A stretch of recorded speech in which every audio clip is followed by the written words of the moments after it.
환영합니다, 여러분. 오늘 여러분과 함께 파헤쳐 볼 자료는 바로 2026년 2월 24일 기준 NBA 주요 11개 경기의 최신 분석 데이터입니다. 네, 배팅 라인의 배당 흐름이랑 최종 부상 리포트까지 아주 빼곡하게 채워진 한 무더기의 문서들이죠. 맞아요.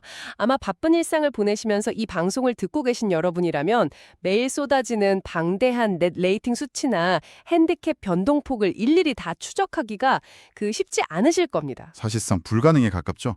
그래서 저희가 이 데이터를 미리 다 씹고 뜯고 맛보고 온 거잖아요. 그렇죠.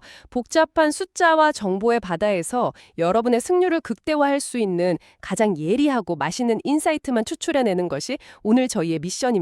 단순히 A팀이 이긴다 이런 1차원적인 정보 나열이 절대 아닙니다. 네, 코트 위에서 벌어지는 전술적 상성, 그리고 시장의 허점을 관통하는 데이터 이면의 흐름을 함께 읽어볼 텐데요. 오늘 우리가 살펴볼 이 자료들은 배팅 시장의 비효율성을 어떻게 국력해야 하는지 보여주는 완벽한 교보제라고 할 수 있습니다. 완벽한 교보제, 좋은 표현이네요. 수치들을 차분히 들여다보면요. 농구라는 스포츠가 단순히 득점력 우위로만 결정되는 게 아니거든요. 다른 변수들이 많다는 거죠. 네, 팀의 이동거리나 누적된 피로도, 스페이싱 구조의 변화 같은 미세한 변수들이 어떻게 수익을 창출하는 숫자로 변환되는지 아주 투명하게 드러납니다. 그러니까 오늘 분석은 대중의 픽이 쏠리는 함정을 피하고 데이터가 가리키는 진정한 엣지를 찾아내는 데 집중해 보겠습니다. 자, 이 자료를 한 겹씩 벗겨볼까요? 첫 번째로 눈에 띄는 흐름부터 가보죠. 가장 먼저 잡히는 테마는 바로 시스템 수비와 끈적한 농구입니다. 대중은 언제나 화려한 3점슛 릴레이나 폭발적인 오버배당에 돈을 걸고 싶어 하잖아요. 원래 화끈한 공격에 돈을 거는 게 인간의 본성이거든요. 하지만 스마트머니는 결국 단단한 수비 지표를 향해 움직이고 있습니다. 맞습니다. 첫 번째 매치업 보스턴과 피닉스의 대결부터 짚어보죠. 이 경기 보스턴에게 무려 마이너스 8.5라는 꽤 묵직한 핸디캡이 주어졌어요. 현재 보스턴의 디펜시브 레이팅을 보면 그 마이너스 8.5라는 숫자가 결코 과하지 않다는 걸 알 수 있죠. 워낙 수비가 좋으니까요. 네, 보스턴은 코트 위에 5명의 완벽한 스위치 디펜스를 구사합니다. 상대의 아이솔레이션 효율을 리그 최하위권으로 뚝 떨어뜨리고 있어요. 게다가 피닉스 쪽에 치명적인 악재가 터졌잖아요. 이 배당 흐름을 완전히 굳혀버린 변수죠. 공격의 알파이자 오메가인 데빈 부커가 결장 리포트에 이름을 올렸습니다. 부커가 빠지면 피닉스 공격은 팍팍해질 수밖에 없죠. 부커의 그래비티가 사라진 피닉스의 하프코트 오펜스는 보스턴의 윙 디펜더들에게 말 그대로 질식장할 확률이 매우 높습니다. 그렇다면 예측 데이터는 당연히 보스턴 쪽이겠네요. 네, 보스턴 일반 승리는 물론이고 마이너스 8.5 마헨승 그리고 기준점 222.5 아래로 떨어지는 언더가 가장 논리적인 예측입니다. 에이스 결장의 리그 최상위권 수비의 만남이라면 아무리 피닉스라도 돌파구를 찾기 힘들겠어요. 다음 경기도 비슷한 결입니다. 워싱턴과 애틀란타의 경기죠. 여기서도 애틀란타의 마이너스 6.5 마헨슨과 언더 예측이 강하게 잡혀 있습니다. 자료를 보니까 워싱턴의 가장 큰 아킬레스건으로 클러치 타임의 슈팅 효율 급락이 지적되어 있더라고요. 정확하게 보셨습니다. 워싱턴은 4쿼터 후반 원포제션 게임으로 접어들었을 때 스스로 득점을 창출해낼 확실한 해결사가 없습니다. 볼을 쥐고 흔들어줄 에이스가 없다는 거군요. 반면 애틀란타는 최근 픽앤롤 방어 체계가 상당히 안정 궤도에 올랐고요. 경기 템포를 본인들의 입맛에 맞게 조율하는 운영 능력이 탁월합니다. 클러치 상황에서 볼이 겉도는 워싱턴과 안정적인 세트 오펜스를 가져가는 애틀랜타의 격차가 확 벌어지겠네요. 경기 막판 5분 동안 6.5점의 핸디캡을 충분히 극복하고도 남을 마진이 만들어질 겁니다. 워싱턴의 득점 빈곤 탓에 230.5라는 기준점에서도 철저히 언더를 공략하는 게 맞겠군요. 네, 수비와 득점 빈곤이 겹치면 언더가 제일 매력적인 선택지죠. 계속해서 수비 이야기를 좀 더 해보겠습니다. 상위권 수비팀들이 정면 충돌하는 뉴욕 대 클리브랜드, 그리고 강력한 에너지를 뿜어내는 샬럿 대 시카고의 경기도 있어요. 특히 뉴욕과 클리블랜드 경기는 두 팀 다 리그에서 페이스 수치가 바닥을 기는 팀들입니다. 템포가 엄청 느리잖아요. 뉴욕에게 플러스 3.5 프렌이 주어졌네요. 이 경기는 그야말로 진흙탕 싸움이 될 겁니다. 양 팀 모두 공격 제한 시간을 20초 가까이 소모하면서 상대 수비 로테이션을 끝까지 갉아먹는 스타일이거든요. 그런 극단적인 로우 템포 수비전에서는 어느 한 팀이 두 자릿수 격차로 확 달아나기가 구조적으로 불가능에 가깝지 않나요? 정확합니다. 점수차가 벌어지지 않는 끈적한 양상이라면 플러스 3.5라는 핸디캡을 안고 시작하는 뉴욕 프랜승의 가치는 기하급수적으로 상승하죠. 당연히 211.5라는 낮은 기준점에도 불구하고 언더 예측이 지배적이고요. 샬럿 대 시카고 경기도 샬럿의 마이너스 4.5 마헨슨과 언더로 데이터가 쏠려 있습니다. 샬럿 윙 자원들의 그 높은 에너지 레벨과 강력한 볼 압박이 시카고의 뻑뻑한 턴오버 비율을 극한으로 끌어올릴 거라는 분석이죠. 네, 시카고 공격이 꽉 막힐 전망입니다. 잠깐만요. 여기서 제가 질문 하나 던지고 싶습니다. 지금 무려 4경기 연속으로 언더 예측이 나왔단 말이죠. 현대 NBA가 아무리 3점 슛의 시대라고는 하지만 이렇게 한 번에 수비와 언더 쪽으로 배팅 라인을 신뢰하는 게 위험하지는 않을까요? 변수가 걱정되시는 거군요. 네, 최근 뉴욕의 야투율이 바닥을 치고 있는 걸 감안하면 갑자기 슛 감각이 확 터지면서 오버가 날 변수도 있지 않습니까? 이 상황에서 정말 흥미로운 건 이겁니다. 대중은 항상 공격수들의 슈팅 기복을 상수로 두고 배팅하는 경향이 있어요. 어제 3점 슛이 안 들어갔으니까 오늘은 터지겠지. 이런 심리요. 맞습니다. 하지만 스포츠 배팅에서 가장 배신하지 않는 지표는 바로 수비의 일관성입니다. 수비의 일관성이요? 야투는 그날 컨디션에 따라 널뛰기를 하지만 약속된 수비 로테이션이란 리바운드 참여도 스크린을 빠져나가는 활동량은 쉽게 붕괴되지 않거든요. 아, 슛은 기복이 있어도 발걸음은 배신하지 않는다. 특히 샬럿이나 뉴욕처럼 수비 아이덴티티가 확고한 팀들은 본인들 슛이 안 들어가는 날에도 상대의 득점력을 같이 끌어내리는 방식으로 경기를 진흙탕으로 끌고 갑니다. 그러니까 이 4경기 연속 언더 예측은 시장이 공격력을 과대평가할 때 수비 지표가 얼마나 훌륭한 수행 모델이 되는지 보여주는 증거라는 말씀이네요. 정확합니다. 화력이 아니라 수비의 일관성이 예측의 가장 강력한 지표가 되는 셈이죠. 완벽하게 이해했습니다. 자, 그럼 두 번째 테마로 넘어가 보겠습니다. 이번에는 코트 안에 전술을 넘어선 코트 밖의 물리적인 한계에 대한 데이터입니다. 스케줄의 잔인함이라고 부를 수 있겠네요. 여러분 혹시 좁은 비행기 좌석에 구겨 앉아서 대륙을 횡단해 보신 적 있으시죠? 내리자마자 100m 전력 질주를 해야 한다면 어떤 기분일까요? 상상만 해도 끔찍하네요. 미네소타와 포틀랜드의 경기가 딱 그 끔찍한 상황을 수치로 보여줍니다. 이 매치업은 스케줄이 전력 차이를 어떻게 뒤엎는지를 보여주는 대표적인 사례죠. 미네소타는 현재 살인적인 장기 원정 일정의 한가운데에 있습니다. 누적 비행 마일리지가 리그 최고조에 달한 상태잖아요. 아무리 압도적인 피지컬을 가진 미네소타 선수들이라도 생리학적인 근육의 피로도와 젖산 축적은 속일 수가 없죠. 반면 포틀랜드는 푹 쉰 상태로 안방에서 이 지친 맹수를 맞이합니다. 시장에서는 전력상 우위인 미네소타에게 당연하다는 듯 마이너스 핸디캡을 줬지만 우리는 오히려 포틀랜드의 플러스 6.5 프랜승을 공략해야 한다는 거군요. 맞습니다. 포틀랜드가 승리하거나 지더라도 6점 차 이내로 끈질기게 물고 늘어질 가능성이 큽니다. 피로에 찌든 미네소타 선수들의 느려진 백코트를 생각하면 충분히 납득이 가네요. 득점 역시 언더가 유력하고요. 마이애미와 미러키의 경기도 이 피로도 변수와 완벽하게 맞물려 있습니다. 밀워키가 지금 이틀 연속 경기를 치르는 백투백 일정에 걸려 있거든요. 게다가 마이애미 원정입니다. 단순히 백투백이라는 사실보다 더 끔찍한 건 상대가 마이애미의 늪수비라는 점입니다. 에릭 스포에스트라 감독 특유의 그 변칙적인 매치업 존 디펜스요. 네, 상대방의 오프볼 무브먼트와 체력을 극한까지 갉아먹는 걸로 악명이 높죠. 이미 다리가 무거워진 밀워키의 슈터들이 마이애미의 거친 압박을 뚫고 림을 가를 확률은 데이터상 뚝 떨어집니다. 마이애미가 마이너스 4.5라는 마헨을 배정받았는데 이 정도의 피로도 상성이라면 마이애미 승리에 마이너스 4.5 마헨승까지 여유 있게 가져갈 수 있겠네요. 늪수비에 갇힌 밀워키의 공격력을 고려하면 당연히 기준점 언더로 접근해야 하고요. 단순히 농구 실력의 차이가 아니라 NBA라는 리그의 가혹한 일정이 어떻게 시장의 허점을 만들어내는지 청취자 여러분께 설명해드리는 과정이 정말 짜릿합니다. 코트 위 화려한 기술보다 어제 전세기가 몇 시에 도착했는지가 핸디캡 커버 여부를 결정짓는 훨씬 날카로운 지표가 될 수 있다는 걸 잊어서는 안 됩니다. 진짜 흥미로운 지점은 바로 여기예요.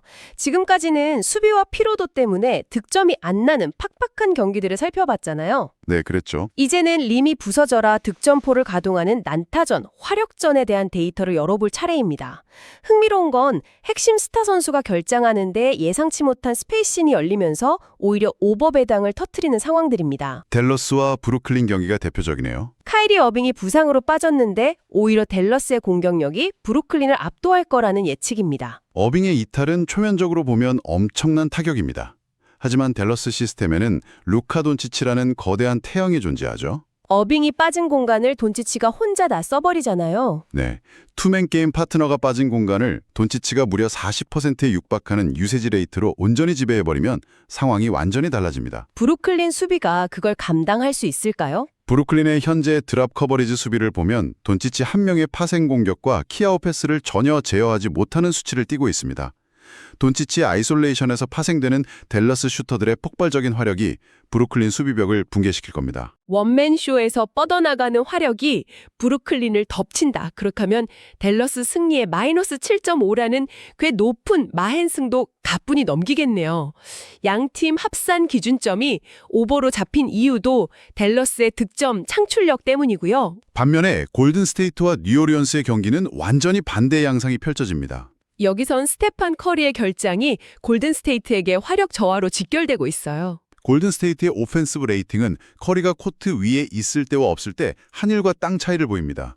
커리가 없으면 특유의 넓은 스페이싱과 모션 오펜스가 완전히 죽어버리죠. 근데 뉴올리언스는 오버페이스를 달리고 있잖아요. 현재 리그에서 트랜지션 페이스가 가장 빠른 팀 중 하나입니다. 골든스테이트의 뻑뻑한 턴오버가 나오는 족족 뉴오리언스의 포워드들이 무자비한 속공 득점으로 연결할 겁니다. 골든스테이트가 홈이라서 정배당을 받았고 뉴올리언스에게 플러스 4.5 프렌이 좋아졌네요. 뉴오리언스 승리 역배당을 노리거나 안전하게 플러스 4.5 프랜승을 챙기는 게 완벽한 타겟팅입니다. 난타전이 예상되니 오버 접근도 아주 좋고요. 계속해서 오버 양상이 뚜렷한 난타전 매치업 두 개를 더 보겠습니다. 필라델피아 대 인디애나 그리고 올랜도 대 LA 레이커스입니다. 필라델피아와 인디애나, 이 경기는 무려 240점이라는 엄청난 기준점이 잡혀 있습니다. 240점이요? 어마어마하네요. 인디애나의 무서운 홈 3점 화력 때문인가요? 네, 인디애나가 홈에서 보여주는 3점슛 시도 비율과 성공률은 리그 최상위권의 변태적인 수치를 기록 중입니다. 여기에 최근 기세가 급도로 올라온 필라델피아가 정면으로 맞불을 놓는 구도죠. 수비 로테이션이 자리 잡기도 전에 슛을 싸대는 팀들이잖아요. 네, 두 팀 성향상 240.5점도 가볍게 돌파할 가능성이 높습니다. 인디애나가 홈에서 플러스 2.5 프렌을 받았는데 인디애나 승리와 프랜승, 그리고 무조건 오버를 추천합니다. 레이커스와 올랜도 경기도 올랜도의 플러스 3.5 프랜승과 오버 쪽으로 화살표가 향해 있습니다. 레이커스가 수비 약점이 좀 뚜렷하죠? 레이커스의 가장 큰 문제는 포인트 오브 어택, 즉 앞선 수비가 너무 헐겁다는 점입니다. 올랜도 가드진이 그걸 가만두지 않을 텐데요. 에너지 레벨이 높고 외곽 슛을 두려움 없이 난사하는 올랜도의 가드진을 상대로 레이커스 앞선이 뻥뻥 뚫릴 겁니다.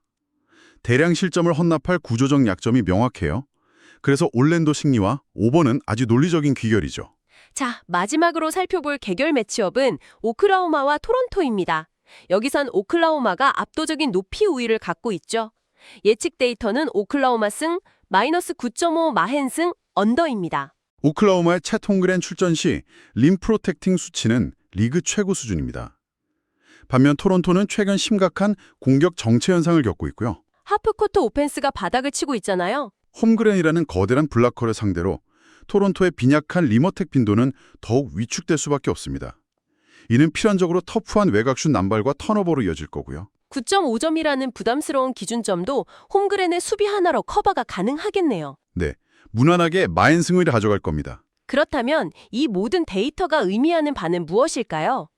여러분이 지금 당장 이 지식을 어떻게 실전에 활용할 수 있는지 배팅 전략 가이드로 요약해드리겠습니다. 제공된 소스 데이터를 분석해서 승률을 극대화할 수 있는 두 가지 조합을 구성해봤습니다. 큰 페이스를 고려한 가장 안정적인 수익 구조인 주력 조합부터 가볼까요? 보스턴 마헨승의 워싱턴 애틀란타 경기에 언더를 묶는 조합입니다. 이유를 다시 한번 총정리해 주시죠. 피닉스는 부커 이탈로 엄청난 전력 누수가 발생했죠. 보스턴의 홈 화력과 완벽한 시스템 수비를 고려하면 마헨 승리 가치가 매우 높습니다. 워싱턴 애틀란타 언더는요? 두 팀 모두 수비 중심의 저득점 페이스를 유지 중이고 워싱턴은 클러치 상황에서 해결사가 없기 때문에 저득점 영상이 고착화될 것으로 판단됩니다. 가장 안정적인 주력 픽이군요. 그럼 일정상의 불리함이나 상성을 파고드는 시장의 허점 공략, 이른바 고배당 변수 조합은 뭡니까? 포틀랜드 프렌에 뉴욕 프렌을 묶는 전력입니다. 역배당 핸디캡을 묶었네요. 미네소타의 살인적인 비행 이동 거리로 인한 체력 방전을 포틀랜드가 공략할 거고요. 뉴욕 특유의 끈적한 수비전이 클리블랜드와의 맞대결에서 빛을 발할 겁니다. 팽팽한 흐름 속에서 핸디캡 승리가 높은 배당 대비 얼마나 매력적인 선택지인지 찌르는 완벽한 조합이네요. 네, 배당 대비 효율이 아주 좋습니다. 그런데 여러분, 마지막으로 정말 강력한 주의사항이 하나 남아 있습니다. 전문가님, 이게 이 모든 분석을 뒤엎을 수도 있는 디테일이잖아요. 네, GTD, 즉 경기 시간 직전 출전 결정입니다. 이 부분은 정말 강하게 당부드리고 싶어요. 최 톰그렌이나 라우리 마카넨 같은 주요 선수들 말이죠. 방금 오클라호마가 9.5점 차이로 토론토를 덮어버린다고 예측한 유일한 근거가 홈그렌의 림 프로텍팅이었습니다. 만약 경기 시작 10분 전에 홈그렌이 결장으로 처리된다면 그 분석은 전부 휴지 조각이 되는 거군요. 맞습니다. 마헨 배당은 전혀 가치 없는 함정 카드가 됩니다. 경기 시작 전 최종 출전 여부를 확인하는 디테일이 여러분의 모든 분석과 자본을 지키는 방패라는 점을 명심하셔야 합니다. 자, 오늘 이렇게 방대한 NBA 경기 예측과 분석 데이터들을 가볍게 되짚어봤습니다. 숫자로 가득한 데이터 안에서 일정이나 피로도, 팀의 에너지 레벨이라는 굉장히 인간적인 요소들을 발견할 수 있었던 시간이었네요. 이걸 더 큰 관점에서 연결해보면요. 스포츠 베팅과 데이터 분석의 본질이 결국 사람의 한계를 이해하는 데 있다는 걸 깨닫게 됩니다.